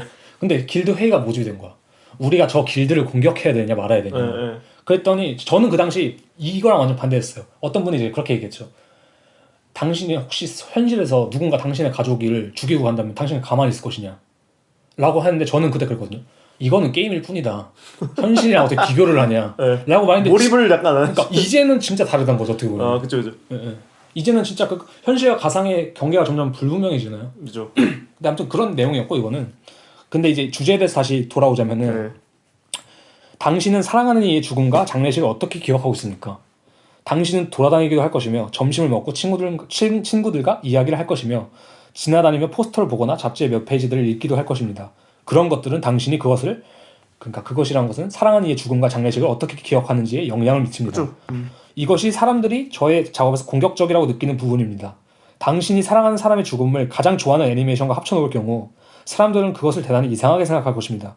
왜냐하면 그들은 당신이 사적인 일, 그리고 아주 현실적인 일, 정말로 실제 세계에서 묻혀진 일, 예를 들자면 진짜 죽은 사람과 같은 일에 대해, 그러니까 일에서부터 이 마이너해 보이는 것들을 분리하기를 원하기 때문이죠. 그러나 당신이 그것을 만화와 조합할 경우, 그러니까 진짜 현실이 아닌 가상의 세팅 안에서 그렇다면 그것은 매우 불경한 것이 되겠죠. 어떻게 그런 걸 할 수가 있나요? 라고 사람들 묻죠. 그러나 저에겐 그러한 것을 한다는 것은 아주 쉬운 일입니다. 왜냐면 제 뇌가 그런 식으로 작동하거든요. 그러니까 버니 로저스는 이런 얘가 말하는 불경한 이 공격적이고 불경한 것을 다루는 것을 되게 좋아해요. 그러니까 이것을 다르게 재해석되는 방식을 되게 좋아하는 것 같아요. 그렇기 때문에 그녀는 어떤 상징계에서 어떤 구멍이라고 평가될 수도 있고 아니면 상징계에서 의도적으로 거세당하는 그런 것들을 타봇이 되는 것들을 계속 그렇죠. 끌고 오는 거니. 거세당한 그러니까 뭐 오이디푸스 컴플렉스 같은 거죠. 그런 오이디푸스 컴플렉스를 상상계적으로 다시 그러니까 유아기적으로 푸는 거죠 다시. 그런 것들을 다시 풀어낸 걸 되게 좋아하고 이런 것들이 또 재밌는 부분이 뭐냐면은 이것이 인터넷에 있으면 그냥 인터넷 문화잖아. 그죠. 근데 중요한 거는 미술의 영역으로 다시 이게 넘어온다는 거죠. 그죠. 그러니까 미술 갤러리라든지 미술은 어떻게 보면 상징계인데. 상징계 역할이죠. 그죠. 분명히 타부시 되는 게 있고 어떤 규칙과 규범이 분명히 존재하는 곳인데 그죠. 그런 곳으로 이런 이미지들이 다시 침범해 오는 것들이 되게 재밌는 뭐랄까 그게 약간 퍼포먼스의 성향을 가지고 있네. 정치적인 성향일 수도 있고. 네. 그러면서 이제 이런 불편한 주제로 그녀가 작업을 한 걸 몇 가지 좀 얘기해 보는 게 좋을 것 같아요. 그러니까 대표적인 예로 이제 그죠. 콜럼바인 고등학교 총기 난사가 있죠. 이거는 이제 버니로스가 전시했던 콜럼바인 하이스쿨 라이브러리 전시와 연관된 거였죠. 그죠. 거기서 따온 이제 그러니까 그 작업 전시에서 이제 모티브가 됐던 사건이죠. 이 작업, 그러니까 이 사건으로 총 3개 작업을 했습니다. 하나가 이제 콜럼바인 라이브러리, 그죠. 콜럼바인 카페테리아, 카페테리아. 그다음 브릭 운 레더라고 음. 이제 그 비디오 작업이 하나 예. 있어요. 예. 근데 이제 총 3개 작업을 했는데 이게 어떤 사건인지 간단히 설명을 하면은 1999년 4월 20일 날 미국 콜로라도주 콜럼바인의 콜럼바인 고등학교에서 이제 총격 테러랑 폭탄 테러가 발생했죠. 근데 다행히 이제 폭탄은 이제 카페테리아 교내 식당에 설치됐는데 폭발하지 않았고 그러니까 이 가해자, 그러니까 주범 2명인 에릭 해리스와 딜런 클레볼드가 도서관에서 12명의 학생과 교사 1명을 사살한 좀 되게 끔찍한 사건이죠. 본인도 마지막에 자살을 했어요. 그리고 그죠. 자살을 했고 그리고 나서 이게 얼마나 충격적인 사건이었냐면 뭐 그 다음에 모방 범죄가 일어날 정도로. 그죠. 네. 그래서 미국 전역에 엄청난 화제가 됐던 사건인데 중요한 거는 이런 사건이 발생했다가 중요한 게 아니라 이 사건이 발생한 그 다음에 에릭 해리스와 딜런 클레볼드가 뭐 피해자였다, 뭐 학교 폭력의 피해자였다, 뭐 약간 좀 왕따를 당했다, 뭐 좀 이런 식의 정황이 나오면서 약간 좀 가해자들을 응징한 영웅이다, 뭐 아니면은 뭐 복수를 했다, 뭐 이런 식의 약간 이상한 막 정당성을 부여하고 정당성이 부여되기도 하면서 콜럼바이너스라고 불리는 팬덤이 등장했어요. 그러니까 트위터와 블로그에 거기가 이제 되게 특징이 뭐냐면은 이렇게 몇몇 되게 조그만 관심으로 그냥 가입했다고는 하는데 대체적으로 어린 여성들이 그들에 대한 일종의 동정 그리고 성적인 관심까지 드러내기도 했다고 해요. 그러니까 이게 정말 그들에 대한 동일화가 이루어진 거거든요. 그러니까 이 당시에가 이제 인터넷 초창기인데 사실. 그죠. 그러니까 아마 에릭 해리스와 딜런 클레볼드가 지금 살았으면 이런 일이 발생하지 않을 수도 있어요. 그죠. 그들의 어떤 그 노여움을 풀 수 있는 도피처들 충분히 많이 존재하기 때문에 지금. 그죠. 근데 지금 그 당시엔 그렇지 않았고 아무튼간에 그런 사건이 벌어지고 나서 인터넷에서 되게 요런 뭐랄까 커뮤니티가 생성되기 시작했고, 그러니까 되게 상징계의 영역에서 그리고 아버지의 영역에서는 되게 허락이 돼서는 안 되는 존재죠. 이게 학살을 용납한다는 거. 범죄자에 대한 팬클럽이나 약간 미화는 항상 일어나는 것 같아요. 그리고 이게 더 나아가서는 그들을 동성애자화시킨 팬픽션도 등장했고, 뭐 그들이 총기 난사를 한 날 입은 코스튬도 등장했대요. 약간 신창원 티 같은 거. 그렇죠. 신창원 티셔츠 같은 거죠. 그러니까 그러면서 이제 트위터 블로그에 어떤 18살짜리 텀블러 유저가 글 쓴 게 있는데, 저는 그들이 가망 없다고 느끼는 그 느낌을 이해합니다. 화가 나도 아무것도 바꿀 수 없다는 그 사실을요. 그들은 그저 받아들여지고 감사받기를 원했을 것입니다. 이게 진짜 상상계적인 동의를 하죠. 어떤 약간 그 규범이 없는. 자기가 자기한테 얘기하는 것 같아요. 맞죠. 자신이가 그런 사고를 치진 않았지만. 그러니까 이해한다는 거는 F의 느낌이죠. 필링. 그러니까 내가 그 사람을 이해한다는 거는 내가 그 사람과를 동일시 되는 거잖아요. 독일어로는 또 아인젠이라고 하잖아요. 아인젠, 그죠. 그 안으로 그렇네. 들어가서 본다고. 특이한. 그것도 맞네요. 그래서 뭐 게임화되기도 하고 마릴린 맨슨이 관련 노래를 냈다고 하기도 하고. 그래서 이런 것들을 사실 예술작으로 끌어오는 게 되게 위험하잖아요. 타부죠. 타부. 그러니까 타부죠. 그러니까 사카린 씨는 뭐 이런 걸로 작업하려면 할 수 있을 것 같아요. 좀 오랜 시간이 필요할 것 같긴 한데 그러니까 이것들을 어떻게 해야 될지 좀 고민을 많이 해야 될 것 같아요. 근데 그러니까 버니 로저스는 그런 것도 안 해요, 사실. 버니 로저스는 그런 것도 안 하고 그냥 자신의 관점에서 상상계적으로 풀어내는 거죠. 그러니까 그런 이미지를 차용하거나. 그러니까 저희가 애초에 그런 생각이 이건 타부죠, 사실. 어떻게 해야 되는지 생각해봐야죠. 이거 자체도 상징계적인 거예요, 상징계적인 거. 그렇죠. 우리는 그렇게 교육받았기 때문에. 언어는 우리를 지배하기 때문에. 근데 이제 만약에 이제 버니 로저스가 아까 말해서처럼 저는 이제 그런 거에 영향을 받지 않습니다. 저의 뇌는 그렇게 돌아가지 않습니다라고 말하는 핀트는 정확히 이 핀트죠. 내 뇌는 지금의 상징계의 영역처럼 돌아가야 된다는 걸 말하는. 난 그냥 내가 하고 싶은 대로 하겠다. 네. 상상계로 가겠다. 네. 그래서 뭐 어쨌든 간에 이 여러 가지 얘기했는데 아무튼 이 죽음, 뭐 학살 이런 타부시되는 것들이 사실 실제계가 그래서 뭐라고 표현이 되냐면 불가능성이라고 표현이 돼요. 그러니까 우리가 말로써 형언할 수 없구나, 뭐 타부시돼서 논의될 수 없거나 뭐 여러 가지 언어로서 표현될 수 없는 그런 것들이 실제계에 존재한다고 하는데 다리가 놓여지는 바다, 심해. 그러니까 실제로 그래서 심해를 갖다 쓰기도 하잖아요, 작업에. 대왕 오징어 같은. 그렇죠. 그래서 그런 불가능성에 대한 그 밈들을 쓴다고 해야 될까, 굳이 말하면은. 네. 그러니까 야나볼레 버니로 쓰는. 네. 그래서 예를 들자면 뭐 제가 생각할 때는 그래서 제가 말했잖아요. 실제계는 언제나 잉여라고. 그러니까 상징계의 구멍의 잉여가 실제계라고. 그랬을 때 저는 그 버니로스가 다루는 대상들이 언제나 그 잉여의 그 포텐셜? 잉여가 존재할 수 있는 여지가 있는 그 음. 오브젝트들을 갖다 쓴다 생각하고 그걸 승화시킨다고 생각해요. 그래서 뭐 대왕 오징어, 뭐 러시아 국기, 묘지, 리본, 뭐 대걸레, 담장 이런 것들을 되게 인터넷 문화적으로 풀어내잖아요. 그래서 리본 같은 경우도 뭐 죽음을 애도하기도 하지만 그죠. 또 동시에 여러 가지 가능성이 있는 거죠. 뭐 되게 소녀에 대한 성적 대상화의 그죠. 의미도 될 수도 있고. 여기서 나오는 이제 오브젝트 중에 대걸레도 네. 잠자는 숲속의 공주의 그 애니메이션 대걸레에서 모티브를 봤다고 하는데 네. 그 콜럼바인 이거 학교 이 카페테리아 전시에서 보면은 물이- 한쪽에도 대걸레가 있어요. 맞아요. 근데 피를 닦고 있어요. 아, 네, 피가 이렇게 묻어 있고 그 피를 닦은 뒤에 이제 대걸레 이러거든요. 근데 대걸레가 항상 하는 역할이 그거잖아요. 닦는 거? 뒤청소. 뒤청소는. 그리고 더러운 거를 자기 머리나 얼굴 같은 느낌으로 이제 항상 닦아버리잖아요. 네네네. 근데 이거를 또 이제 버니로스에 동일시해서 그 대걸레라는 오브젝트의 그 상황을 딱 빼고 자기서 거기 상상계를 도입한 거죠. 그리고 거기 그 대걸레 작업 중에서는 리본을 거기다 달아놓은 것도 있잖아요. 그죠. 이게 이제 또 그렇게 되면 이제 두 가지의 오브젝트가 서로 만났을 때 또 다른 컨텍스트를 생성할 수도 있고. 그러니까 완전히 발칙한 거죠. 그죠. 학살 사건을 가지고 잠자는 숲속의 공주? 네. 숲속의 미녀? 잠자는 숲속의 공주. 잠자는 숲속의 공주에 나오는 그 애니메이션 캐릭터를 갖다 쓰는데 거기다 또 리본을 갖다 붙인다. 그죠. 근데 이게 웃긴 게 뭐 발칙하긴 한데 전반적인 분위기가 참 쓸쓸하긴 해요. 그러니까 제가 그냥 그 전시를 감정적으로만 봤을 때 솔직히 저는 약간 애도의 느낌도 들었어요. 사칸씨 네? 잊으면 안 돼요. 뭐요? 흑담즉질 이런 거. 아 그죠. 그녀는 흑담즉질입니다. 네. 왜냐면 그 컬럼바인 그 전시의 라이브러리 책장을 직접 그 컬럼바인 당시 고등학교 책장을 따왔다고 하더라고요. 네네. 그거 플러스 이제 엘리엇 스미스 아까 말했던 그 버니브러스 뮤즈 가수의 인형을 만들어서 전시도 하고 이런 것들이 단순히 발칙한 상상계라기보다는 흑담적이죠. 그냥 그 멜랑콜리함을 어쨌든 유지하고 있는 사람이니까. 그리고 저희가 또 마지막으로 한번 얘기해보고 싶은 게 상징계에서 타부시되는 것들을 지속적으로 사용한 예시에서 그죠. 약간 앤디 월 얘기가 좀 아 있잖아요. 그죠. 앤디 워홀에 대한 뭐 설명은 솔직히 건너뛰어도 될 정도로 너무나 유명한 사람이지만 네네. 이 사람이 했던 작업이 기존의 어떤 이미지를 계속 반복하는 거잖아요. 네네. 뭐 우리가 많이 알고 있는 이제 포트레이트 뭐 마오쩌둥도 있었고 그리고 누구죠? 마릴린 먼로도 있었고 그 외에 이제 유명한 인물들이 있었잖아요. 엘비스 프레슬리도 있었고. 네네.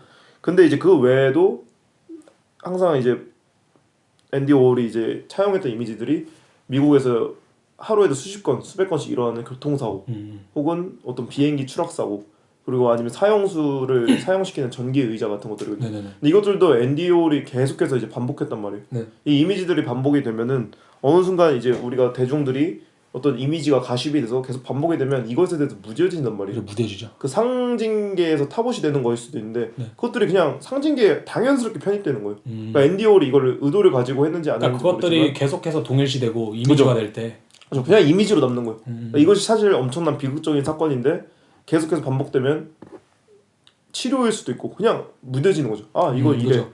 실제로 앤디 워홀이 자기 얼굴에 대한 컴플렉스가 많았잖아요. 네, 이거를 계속해서 말하고 다녔대요. 안 나는 사람마다. 그러니까 외모에 대한. 예. 왜냐면은 자신이 이렇게 말을 해서 무뎌지게 만들면은 남들이 내 컴플렉스를 안 본다. 나는 그냥 내 컴플렉스의 이미지에 동일시돼 버리는 거예요. 그러니까 앤디 워홀만 남는 거죠 거기는. 좋은 전략일까요? 네. 약간 그런 오히려 반대일 것 같은데. 뭐 제 예를 들면 제 뭐 컴플렉스 뭐 제가 여기 왕점이 있어요. 네. 이러면은 왕점만 보일 것 같은데. 앤디 워홀이 싫어했던 게 그거였어요. 내가 왕점이 있어요를 말하기 전에 누군가 발견해서 너 왕점 있네? 아 먼저 그걸 싫어. 이걸極도로 싫어했던 사람이에요. 그러니까 방어 기제가 엄청나게 세서 그리고 이제 앤디 워홀이 했던 딱 인터뷰가 딱 그 말이잖아요. 재밌네 이게. 신문 1면에 비행기의 추락사고 사진이 대문짝만하게 실렸다. 129명 사망. 아마 이때가 시작이지 싶다. 나는 마릴린 먼로도 그렸다. 마릴린 먼로도 비극적인 죽음에 그죠. 내가 하는 것들은 전부 죽음과 관련이 있다는 사실을 깨달았다. 크리스마스, 노동절, 휴일 등 아무 때나 라디오를 틀면 이런 뉴스가 흘러나온다. 교통사고 사망자가 400만 명에 이를 것으로 전망됩니다. 죽음과 사고, 시리즈는 그렇게 시작됐다. 그런데 이런 끔찍한 사진들을 계속 보다 보면 나중에는 아무런 느낌도 들지 않는다. 확실히 그래서 이런 뭐랄까 죽음이라든지 사회에서 타부시 되는 그런 요소들이 뭐랄까 뭐 이미지로 등장하는 것에 어떤 의미가 있을 것 같긴 해요. 그러니까 저가 그래서 이거랑 연관해서 마지막으로 하고 싶은 얘기가 진짜 마지막으로 하고 싶은 얘기가 네. 마술적 사실주의라는 사조예요. 네. 그러니까 마술적 사실주의는 보통 이제 라틴 아메리카 문학에 되게 관련이 깊게 돼 있는 건데 네. 이제 뭐 매튜 스트레처는 마술적 사실주의를 믿을 수 없는 사건이 너무나 상세히 묘사되어 있어서 현실적인 배경에 공격받는 것을 정의했다. 뭐 프란츠 로란 사람이 먼저 그걸 썼다고 하는데 이게 중요한 건 아니고 중요한 건 뭐냐면은 그런 거예요. 예를 들자면은 뱀파이어 물이 있다고 쳤을 때 네. 뱀파이어 영화가 있어요. 근데 뱀파이어 영화에서 사람들이 뱀파이어를 되게 무서워하고 이게 뭐야 라고 생각을 하면은 그거는 마술적 사실주의가 아니에요. 뱀파이어가 일상에 존재하는데 아무렇지도 않게 모두가 일상생활을 하고 있으면 되게 기괴하잖아요. 네. 그게 마술적 사실주의거든요. 네. 그러니까 이게 왜 라틴 아메리카에서 나왔냐면은 보르헤스라는 이제 뭐랄까 이 마술적 사실주의의 선구자가 이런 말을 했어요. 무슨 말했냐면은 서구인에게 세계는 제대로 작동하는 코스모스이지만 아르헨티나에게는 혼돈이다. 그러니까 그 말을 약간 바꿔서 말하면 뭐가 되냐면은 상징계에서 세계는 제대로 작동하는 코스모스이지만 실제계에서 세계는 혼돈이다. 뭐 아니면 이게 상상계에서 세계는 혼돈이다 이런 식으로 볼 수 있겠죠. 그죠. 그러니까 이런 식으로 뭐랄까 어떤 우리가 구조적으로 언어 기반적으로 생각하는 그 세계는 대단히 뭐랄까 정리가 돼 있지만 그죠. 분명히 우리의 세계는 이 상상계적인 영역이 점점 침범하고 있는 시대라는 거죠. 사실. 특히 아르헨티나 같은 경우에서는. 그죠. 그러니까 뭐 지금 같은 경우는 베네수엘라는 뭐 휴지 한 가격이 인플레이션은 몇백만 원이다. 난리가 났죠. 뭐 이런 식은 이것도 되게 근데 거기 가면 진짜 말도 안 되는 것들이 일상적으로 일어나고 있거든요. 거기에서 아마 충격을 받을 법한 모습들이 예를 들면 돈이 진짜 휴지 조각돼서 이것들 우리가 가지고 있던 상징계의 파괴잖아요. 그렇죠. 그 사람들한테는 내 반대로 그게 또 지금 상징계일 수도 있고. 그죠. 그게 현실이니까. 그래서 뭐 이런 식으로 봤을 때 진짜 요즘 시대의 이 성향을 잘 설명해 준 것 같아요. 그러니까 앤디 워홀도 이 교통사고 사망자가 400만 명이 이른다 이거를 계속 보면 너무 무뎌진다고 하잖아요. 네. 그러니까 이게 정확히 어떤 사건들이 혼돈이라고 불릴 수 있는 사건들이 너무 무뎌져 버리는 일상이 돼버린. 일상이 돼버리는 사람들이 아무렇지도 않은. 그러니까 버니 로스도 되게 비슷한 맥락인 게 뭐냐면은 이 인터넷 문화를 갖다 쓰는 이유가 저 생각은 그거 같아요. 분명히 사회 한 측면에서 이런 미학들이 계속 탄생하고 네. 이미지들이 탄생하고 담론들이 탄생하고 있는데 상징계 영역에서는 그것을 아직도 배척하고 있어. 근데 저희가 말한 게 그거잖아요. 연예인들이 악플을 받아서 이렇게 자살을 하기도 하고 네. 뭐 인터넷을 통해서 되게 극단적인 사건들이 많이 일어나는데 실제로 인터넷에서 뭐 막 누군가한테 욕을 하고 이러면 그 사람이 아마 성장 배경에도 그죠. 엄청나게 그죠. 영향을 받을 거고 이 상상계 영역이라고 보일 수 있는 인터넷 커뮤니티가 분명히 상징계의 그죠. 영역을 침입하고 있고 현실의 영역을 침입하는데 정말 우리의 일상적인 예로 게임하다 지면 열받아서 주먹 내려치고 그러잖아요. 모기도 부시잖아요. 네. 왜 화를 내는가? 저것은 상상계인데. 그 있잖아요. 이 뉴스에서도 되게 유명한 거. 저가 전기를 한번 내려보겠습니다. 뭐 PC방 불 끄고 그죠, 그죠, 폭력성을 시험한다고. 그죠. 근데 그런 것들이 너무나 당연한 시대고 그런 것들이 대단히 타당한 시대인데 그래서 실제로 이것이 저희가 마지막으로 쟁점적으로 약간 얘기를 해보는 좋을 것 같은 주제인 것 같아요. 상상계와 상징계, 인터넷과 현실. 그러니까 그것의 범주라고 할까? 그것이 방향성은 어떻게 될까 앞으로? 그죠. 이게 진짜 궁금한 테마인데 왜냐면은 저희 세대가 비단 따지고 보면은 인터넷과 이제 아날로그의 종말과 함께 디지털 문화가 본격적으로 도입된 세대잖아요. 그죠. 그러니까 우리보다 조금 더 늦은 10년, 20년 늦은 세대는 인터넷이라는 게 이미 녹아든 세대예요. 그러니까 침범을 하던 밀물 썰물이죠. 그것이 이미 끝나온 상태고 그 저희보다 한 10년, 20년 늦은 사람들은 네. 스마트폰이 있었을걸요? 태어났을 때부터 거의? 그죠. 제가 한번 놀랬던 게 그거잖아요. 네. 제가 어린아이 조카를 봤는데 가르쳐주지도 않았는데 손가락을 해서 줌을 할 줄 안다니까요. 아 그냥 DNA처럼 거의 네, DNA처럼 타고났었구나. 네. 그러니까 이것들이 이미 상상계가 사실 이 행동은 상상계에 대한 행동이잖아요.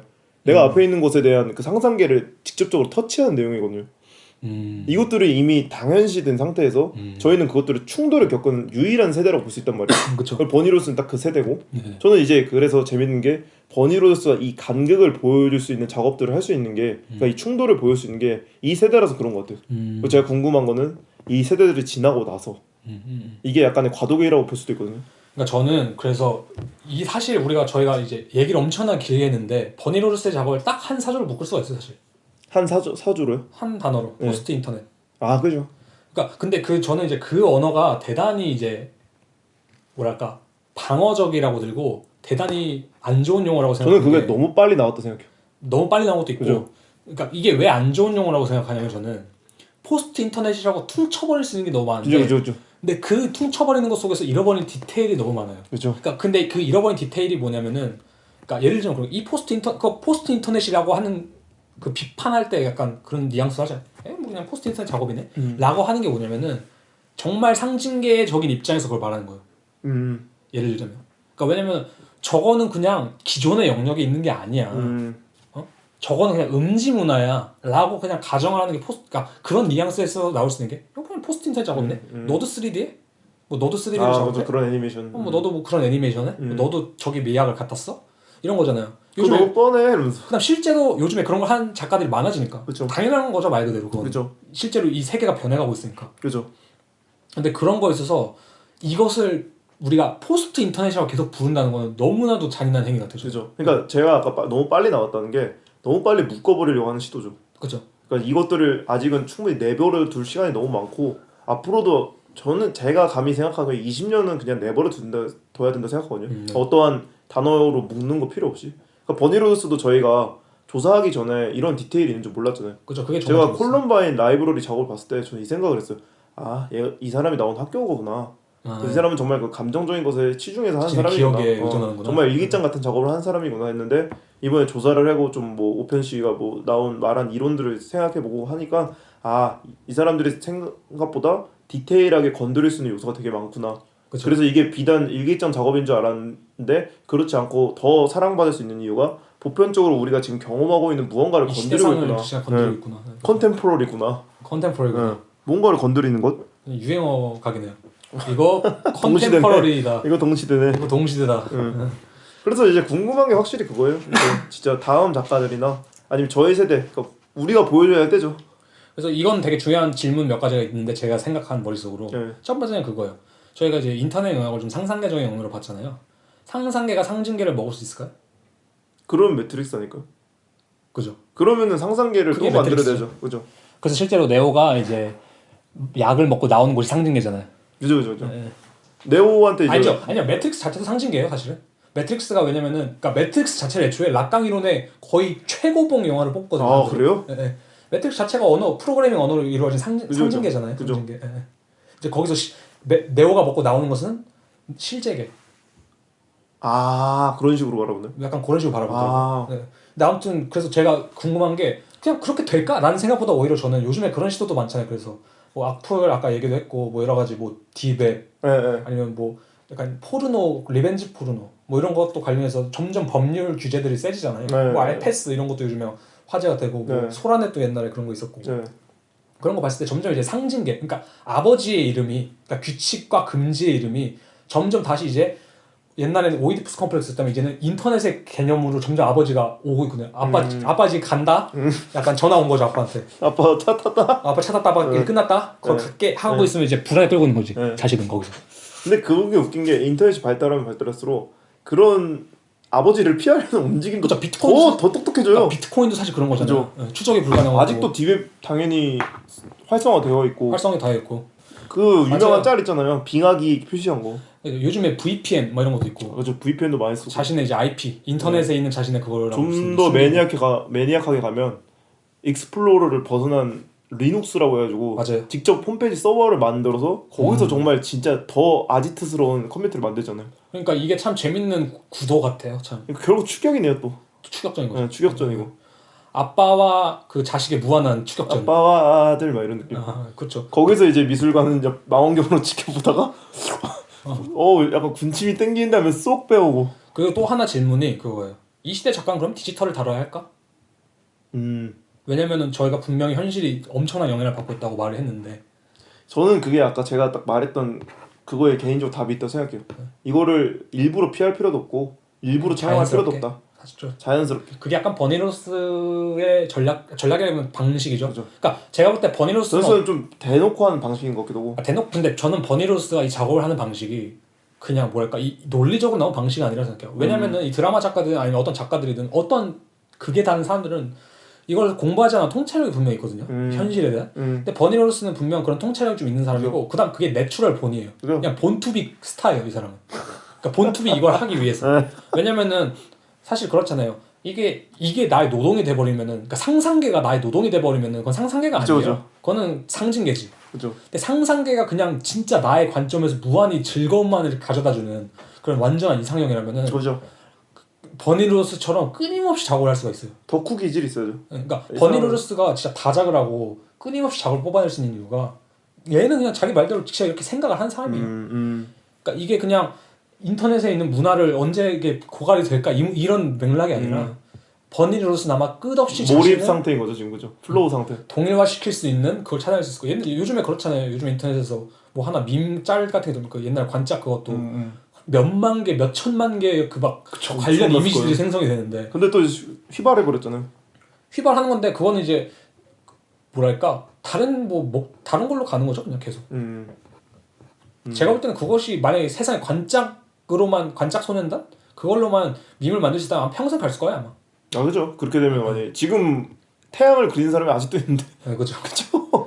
그래가지고 뭐 버니 로저스에 대한 평가를 하자면은 저는 그래서 되게 내추럴본이라는 생각이 들어요. 그러니까 제가 이런 식으로 분석했고 뭐 저도 괜찮은 분석 같아요 제가 볼 때. 뭐 어느 정도 좀 타당한 분석 같긴 한데 그렇다고 해서 버니 로저스가 뭐 대충 이런 이론은 알겠죠. 그죠? 락강 이런 거 안 들어봤을 수는 없으니까 저희가 그런 작업을 하는데 인터넷 문화에 대해서도 그럼에도 불구하고 그냥 직관적으로 작업을 한 거. 약간 이런 거에 입각해서 작업했다기보다는 진짜 그 네오펫에 대한 첫 번째 경험. 그쵸. 그걸 그러니까 저희가 아담 린더가 전문적으로 교육을 받은 댄서라고 했잖아요. 네. 그러니까 얘는 전문적으로 교육을 받은 오타쿠인 거예요. 그죠. 네.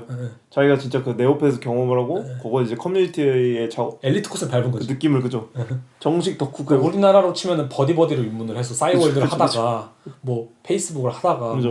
뭘 하다 이런 것처럼 SNS에 정석이 있다면 이 사람은 그런 식의 정석을 아직도 하고 있는 거죠. 네. 지금도 하고. 실제로 그 커닝 포엠이라는 사이트에 아직도 그 자기 커닝 시가 포엠. 예, 시가 올라오고 있죠. 맞아. 그런 것들 보면은 이제 참 그리고 그때 어제 약간 지적해 주신 분이 저는 되게 흥미롭더라고요. 그 아시는 분이 뭐 그런 식으로 버니로스 평가했다고 했잖아요. 아 뭐라고 했죠? 정확히? 결국에는 이제 버니로스가 이런 식으로 소비될 수 있는 것도 이 여자가 매력적인 백인 여자라 가능한 것이지 않을까. 근데 그것도 솔직히 저는 일리가 있다고 생각해요. 더 하나 추가해야죠. 미국 출신의 아 그죠. 매력적인 미국 그죠. 미국이 중요하죠. 미국 출신의 매력적인 그쵸. 백인 여성이 유럽에서 활동하는 것만큼 그죠.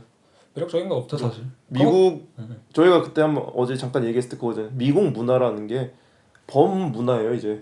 범 문화적이고 세계 경찰이잖아요 미국이. 이 인터넷 문화랑 합쳐져서 퍼지는 속도 너무 빨라서 만약에 한국에 있는 조금 더 한국스러운 매니악스러운 주제를 가지고 이런 식으로 했다면 이게 아마 이런 식으로까지 더 파급력이 있었을까라는 건 질문이 들죠. 아 저는 그래서 최근에 약간 충격받았던 것 중 하나가 축구가 진짜 전 세계적인 스포츠잖아요. 네. 그래서 뭐 크리스티아노 호날두, 뭐 메시, 뭐 이런 유명한 선수들 있잖아요. 네. 근데 그런 선수의 연봉보다 미국의 농구 선수나 미식스 축구 선수나 어휴, 야구 더 많죠. 선수들의 연봉이 더 많대요. 그죠.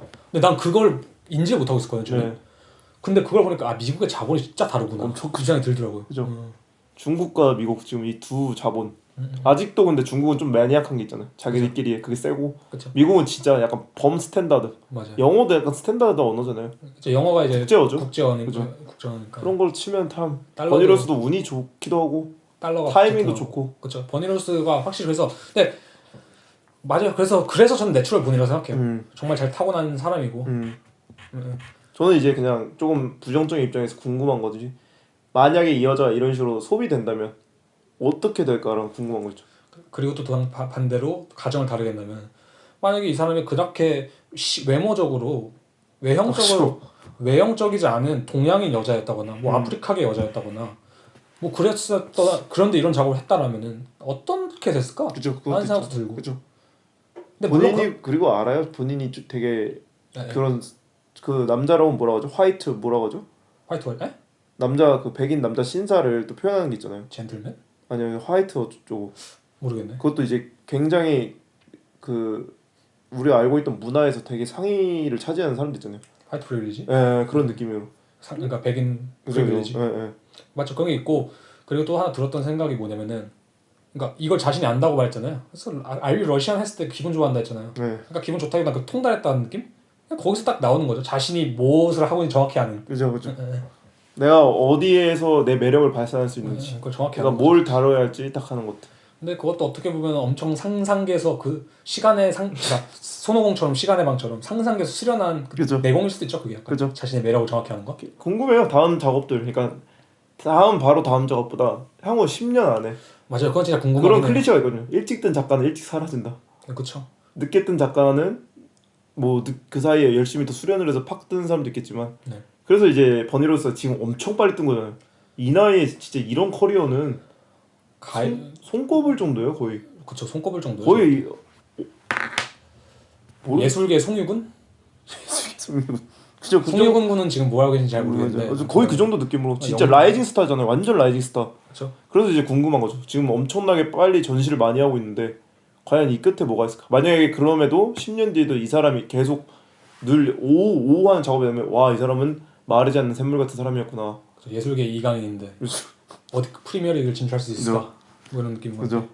그래서 이제 마지막으로 이제 버니 로저스 리본 페이지에서 있던 글귀를 딱 하나 읽으면서 네. 원어로 읽어드릴게요. 원어로. 네. 딱 끝내면 좋을 것 같아요. 이게 천천히 읽어주셔야 될 것 같아요. 이게. 버니 로저스의 약간 스테이트먼트라고 말했을 것 같아요. 저는. 맞아요. 버니 로저스 자신 딱 보여주는 느낌. 스테이트먼트. 읽어보겠습니다. 약간 버니 로저스 톤으로 읽어볼게요. Hello, thank you for coming to my website about ribbons. My name is Bunny Rogers. Online I have been EMR006, EMR007, EMR008, Catgirl1462, Catnip4, Serenia, Beef Brennan, Muffy Summers, Bunny Winterwolf, Bun Rogers, and the list goes on. I have to be online for a very long time. Why I can't even believe I am 21 years old. I'm a person who loves all animals, especially cats. I enjoy drawing, writing, sewing, and baking. Bunny Rogers. 네, 저희가 이제 1편에 엄청 오래 녹음한 것 같은데 거의 2시간 분량? 2시간 분량이요.